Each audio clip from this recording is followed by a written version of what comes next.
Thank you for joining me for Sapiosexual Saturday.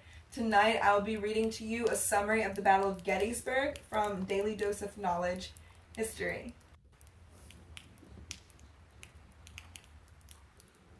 The three-day fight that occurred in and around the small Pennsylvania town of Gettysburg in July 1863 is considered by many historians to be the climactic battle of the American Civil War, and yet it was a battle that came about by accident. In mid-June, General Robert E. Lee, commanding the Confederate Army of Northern Virginia, launched an invasion of the North. When he learned that the Union Army of the Potomac, led by Major General George G. Meade, was in Maryland and marching north, he recalled his scattered units and began to concentrate his army just west of Gettysburg. It was there on the morning of July 1st that the elements of both armies clashed.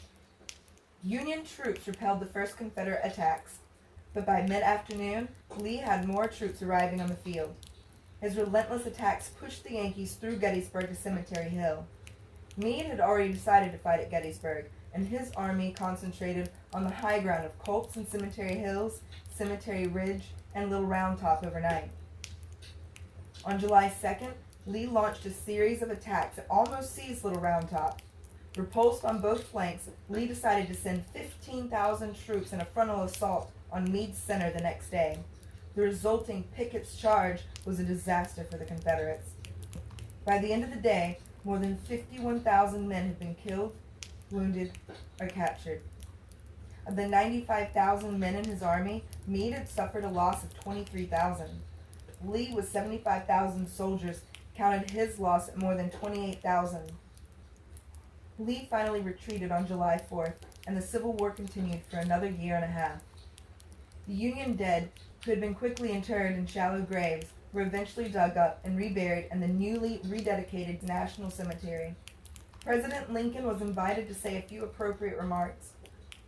On the afternoon of November 19, 1863, Lincoln rose from his seat and delivered a remarkable 2-minute speech known as the Gettysburg Address, in which he promised Americans a new birth of freedom that would bring equality to all citizens and create a unified nation.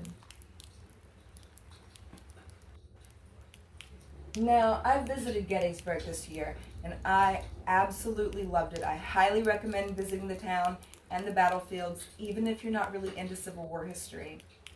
While I was touring the battlefields, I found a memorial that was just a little different than the other memorials you'll find there. At first, it looks like many of the others, a soldier with a stern look on his face, rifle in hand. But as you look towards his feet, you'll find Sally, a pit bull, resting peacefully. Sally was given to the 11th Pennsylvania Regiment as a puppy and took part in all of their battles. She would position herself at the end of the firing line and bark at the enemy. On the first day of the battle at Gettysburg, Sally was separated from the regiment during a retreat. During this separation, many of the soldiers believed that Sally had been killed in action. But when the men returned to the scene of the first day's fighting, they found Sally, weak but alive, maintaining a vigil over the dead and dying. Unfortunately, in February of 1865, Sally was killed at the Battle of Hatcher's Run, and in spite of heavy Confederate fire, men stopped to bury her. When the monument was designed, the regiment's survivors unanimously decided to include a tribute to their smallest comrade. I really hope you enjoyed this week's Sapiosexual Saturday. I definitely have, and I can't wait to see you next week. Bye.